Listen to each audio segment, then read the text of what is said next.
یہ مجھے بتائیے کہ تاریخ تو آپ کی کانفلکٹ سے بھری ہوئی ہے اور ایک تاثر یہ بنا ہوا ہے کہ ایک بار پھر آپ لوگوں کی ایک انڈرسٹینڈنگ ہو گئی ہے کہ چلیں اب لیٹ بائی گونز بی بائی گونز۔ میں ذرا SIFC سے شروع کرنا چاہتا ہوں۔ شہباز شریف صاحب کے آخری دنوں میں ایک کیبنٹ میٹنگ ہوئی اور اس کیبنٹ میٹنگ میں بہت زیادہ اصرار کیا اسحاق ڈار صاحب نے کہ جو SIFC ہے اس کو منسٹری آف فائنانس کے ڈسپلن کے نیچے لایا جائے، رپورٹنگ لائن اپ ایسی بنی جائے، اور کافی بحث ہوئی اس میٹنگ میں، but ultimately Shahbaz Sharif put his foot down اور انہوں نے کہا نہیں، اس کا یہی انڈیپینڈنٹ سٹیٹس رکھیں جو اس وقت ہے اور منسٹری آف فائنانس کے نیچے نہیں ہو۔ اگر میاں صاحب وزیر اعظم بنتے ہیں تو یہ فور گون کنکلوژن ہے کہ ڈار صاحب بنیں گے فائنانس منسٹر۔ اب ڈار صاحب کو تو عادت ہے بالکل اپنی مرضی سے حکومت چلانے کی، اور فائنانس منسٹری چھوڑیں، وہ تو میاں صاحب کے زمانے میں ورچوئل ڈپٹی پرائم منسٹر بھی سمجھے جاتے تھے۔ تو اگر وہ اپنے جرنیلی انداز میں چلانی چاہیں گے SIFC کو، اور وہاں تو اصلی جرنیل بھی بیٹھے ہوں گے، تو یہ کیا پہلا آپ کا پوائنٹ آف کانفلکٹ نہیں ہو جائے گا؟ باقی کانفلکٹس تو بعد میں آئیں گے کہ آپ کا خیال ہے کہ کوئی ایسی بات نہیں ہوگی، ہم اوور تھنک کر رہے ہیں معاملے کو؟ جی مالک صاحب، آپ کا بہت شکریہ۔ دیکھیے، بات کافی سنجیدہ بات ہے جس پہ جس کو آپ نے موضوع بحث بنایا ہے۔ اچھا، میں اس ڈیٹیل سے تو پریوی نہیں ہوں جس کا آپ نے ذکر کیا کہ کسی میٹنگ میں ڈار صاحب کی یہ خواہش تھی کہ ایسا ہو کہ SIFC جو ہے یہ کیبنٹ میٹنگ تھی مالک صاحب، یہ سوری کیبنٹ کہہ رہا ہوں، یہ ایپیکس کمیٹی کی میٹنگ تھی، وہاں پہ بڑی کھل کے بات ہوئی تھی۔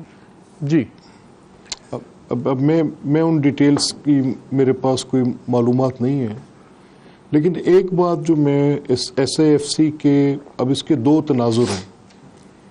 ایک تو یہ ہے کہ اگر اس کو اس نظر سے جو اس پہ تنقید کی جا سکتی ہے، اور جائز، کافی حد تک جائز تنقید کی جا سکتی ہے، کہ ٹھیک ہے کہ یہ جو بہت سارا اکانومی میں بھی ایک سویلین ٹرف تھا، یہ آکوپائی کر لیا گیا اور اس میں بہت اسٹیٹ یونیفارم کی اس میں انوالومنٹ ہو گئی۔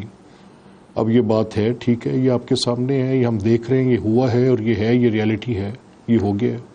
اب اس میں اگر یہ دیکھا جائے کہ اس نے ڈیلیور کیا ہے یا ڈیلیور کرنے کی کیپیسٹی رکھتا ہے، تو پھر یہ ایک دوسری بحث کی شکل اختیار کر لیتی ہے۔ کیا ہمارا جو سٹرکچر تھا وہ اناکرونسٹک ہو گیا تھا، ڈیلیور نہیں کر پا رہا تھا، اور اس کی نان ڈیلیورنس میں یہ سپورٹ بیس جو SIFC کی صورت میں ملی اور اس کے جو آبجیکٹیوز تھے وہ کیا اچیو ہونے کے نزدیک جا رہے ہیں، یا کیا ہم رائٹ ڈائریکشن میں چلے گئے ہیں؟ یہ بھی دو سوال اس کے ساتھ جڑے ہوئے ہیں۔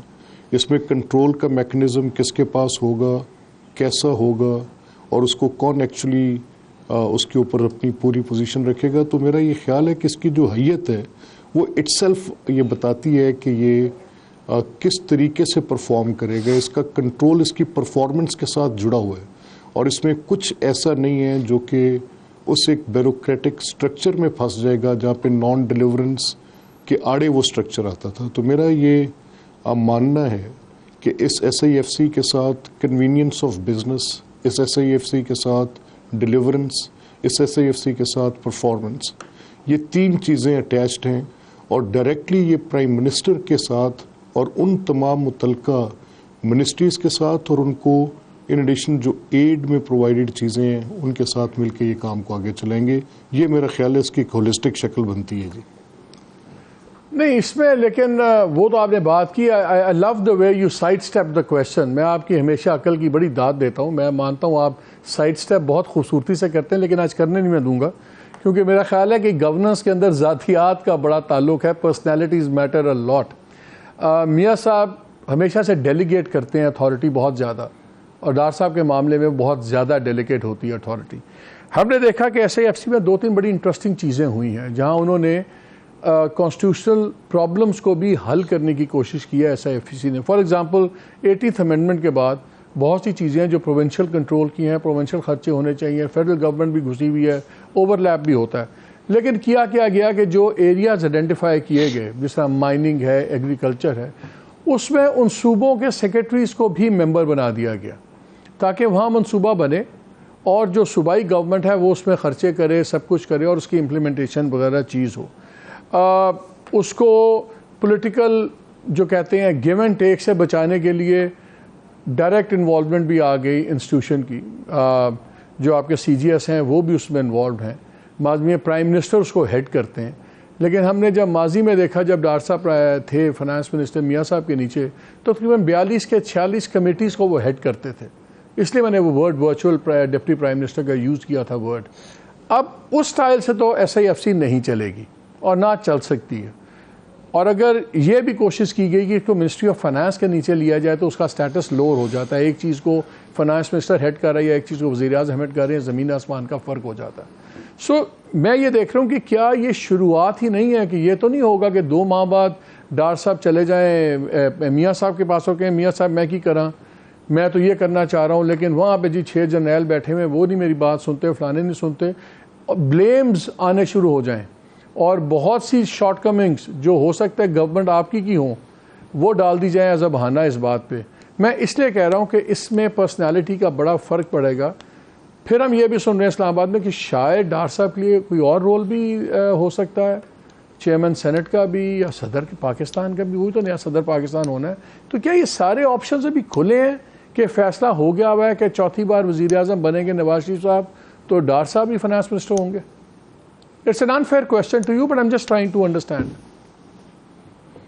اچھا مالک صاحب, اس میں میری انڈرسٹینڈنگ یہ ہے کہ یہ تو الیکشن کے نتیجے میں جو اس کے نتائج آئیں گے اس میں پیپلز پارٹی ایک سیریس کنٹیسٹنٹ ہے. وہ کتنے سیٹس لے کر آتے ہیں جیسے آپ نے اپنے انٹرو میں بات کیا, اور پھر اس کے بعد جو ان کی اس وقت ایک متحارب جماعت جو دونوں کے لیے پیپلز پارٹی اور مسلم لیگ کے لیے کہیں پر چیلنج پرووائڈ کر رہی ہے وہ پی ٹی آئی ہے. اور پی ٹی آئی کے ساتھ اب ایک چوتھی جماعت جو ان سے سپلنٹر گروپ نکلا ہے وہ استحکام پارٹی ہے. ان کے پاس بھی کافی فرنٹ رنرز ہیں کانسٹیٹوئنسیز میں. تو یہ ایک الیکشن کے نتائج کے بعد کی بات چیت ہے, کافی ازمپٹیو ہے کہ ڈار صاحب کا رول کیا ہوگا. آبویسلی ان کا کلیدی کردار ہوگا اگر P M L N government میں آتی ہے تو, اور اس میں تو کوئی دو رائے نہیں ہے. لیکن یہ جہاں تک آپ کا ایس آئی ایف سی والا سوال ہے, کیونکہ میں نے سرونگ ود شہباز صاحب ایس آئی ایف سی کی ورکنگ کو نزدیک سے دیکھا ہے, تو اس کی جو کمپوزیشن ہے وہ اٹ سیلف آپ کے بہت سارے سوالات کو سر ایڈریس کر دیتی ہے.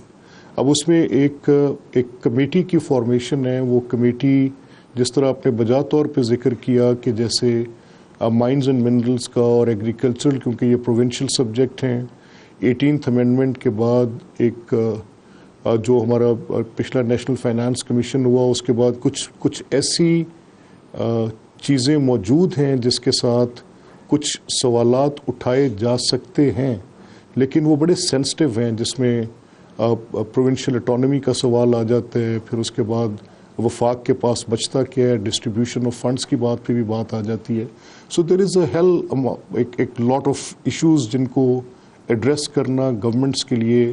اور پھر ان 4-5 ایریاز میں جہاں پہ ہم پروگریس کرنے کی بات کر رہے ہیں وہاں پہ ایک فارورڈ ٹوگیدر کا منترا اس کی کمپوزیشن کے اندر موجود ہے.